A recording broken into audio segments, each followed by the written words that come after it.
Hi everybody, I got another one for you here. This time I've got a Cisco Content Engine 507. Yeah, I can't focus on that. And there goes my clock. From my understanding, let me back up. The Cisco Content Engine, from what I understand, was supposed to be placed on like a corporate network like off-ad or remote site. And what it would do is host files and content for that network. So instead of, like, say, streaming your, corporate, training manuals and stuff like that across the WAN, you would slowly upload it throughout the week or day or whatever, and then it would be streamed off of the content delivery network. From what I understand, Cisco pretty much does not deploy these things anymore, and you can pick them up for next to nothing.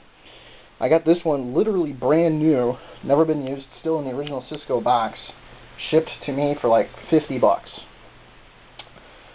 Well, basically, all it is a glorified computer, 1U rack mount, with the Cisco brand name on it. You got your standard serial, Ethernet, second Ethernet, SCSI. You had one hard drive and then an optional second hard drive. The Content 507 had an 18 gig hard drive, and you could put an optional second hard drive in there. The system runs Linux version, it's kernel version 2.4. Serial output only. There's the old terminal again. It works. This thing has some of the best throughput on FTP I've ever seen. I was able to get on, mind you, 100 megabit connection, somewhere around 20 megabytes a second upload, which is, phenomenal for what I use. But, of course, the problem is it's only got an 18 gig hard drive, it's loud, and it uses a lot of juice. So, I'm going to turn it on here. Takes a second. I don't know how loud that's going to be on this camera, but I wouldn't want this thing running in my house all the time. And as you can see, it goes through, a standard initializing memory, please wait, and so on and so forth. And it should, yep, there we go, start to boot. We got a BIOS build date of 2001, starting a SymBIOS SCSI controller. Presumably I could press Control-C and get in there. Doing some quick looks because, well, here's a lesson to you. Always write down your username and password. I completely forgot what password this sucker uses by default. Apparently people use these things as like a firewall. They run, some Linux-based firewall or something on there and use the two Ethernet ports down yonder and the 18 gig disk. Of course, the problem is it only has serial output. So apparently the best way around that is to load a system image onto the SCSI drive thing and just put it back into this machine. Of course, setting it up so that the serial port is your standard console output. There it is. Scrolling a bunch more information. Runs a standard Intel Pentium 3 processor, 600 megahertz, 256 megabytes of RAM. I'll take the cover off in a second, but probably don't want to do that while it's live. Mostly I just want to show you that it does get all the way through. I got it set up on my network so that, oh, there we are, that's important. It says hit return to set boot flags. It says, and it starts counting down. Apparently, that is the place to go if you forget your password. You put in 0x8000 for a code, and it will let you bypass the configuration. Luckily, I didn't have to do that. Let's see here. Is it going to chug for us? Can we hear some noise? Oh, of course not. It's just sitting there. That's nice. Oh, no. Maybe?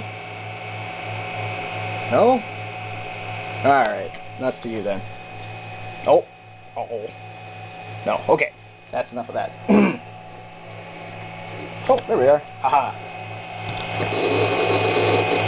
I don't know if you can hear that, but I always get a kick out of hard drives that you can actually hear. It makes it seem like, you know, they're doing something.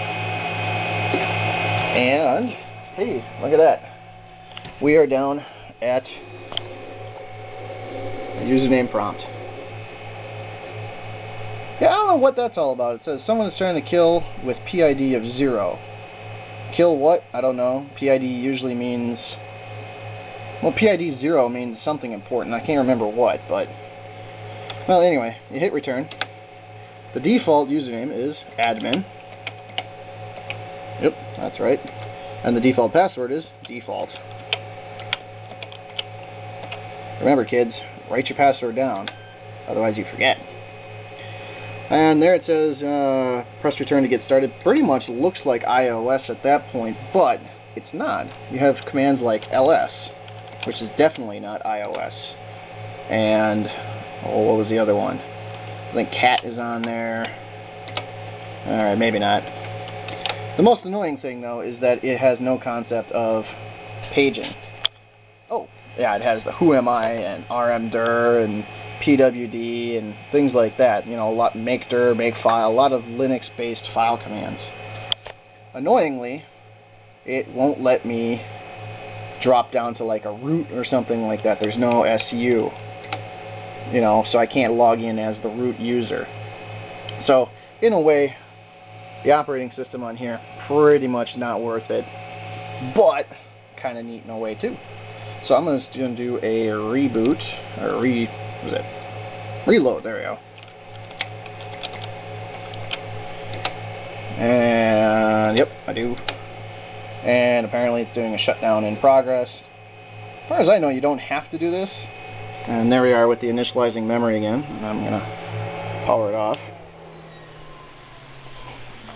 And, if you forgive me for a second, I'm going to pull the cover off. Pull the power cord out first. And I've already taken the screws out. There we go. Gotta give it a little love tap. So, good look here. You got your standard, pretty much, 1U system.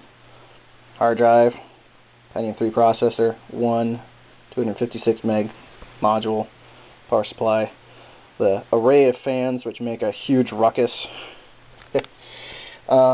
Interesting things to note, we got a PCI bus, SCSI bus, SCSI bus. What looks to be the 34-pin floppy connector.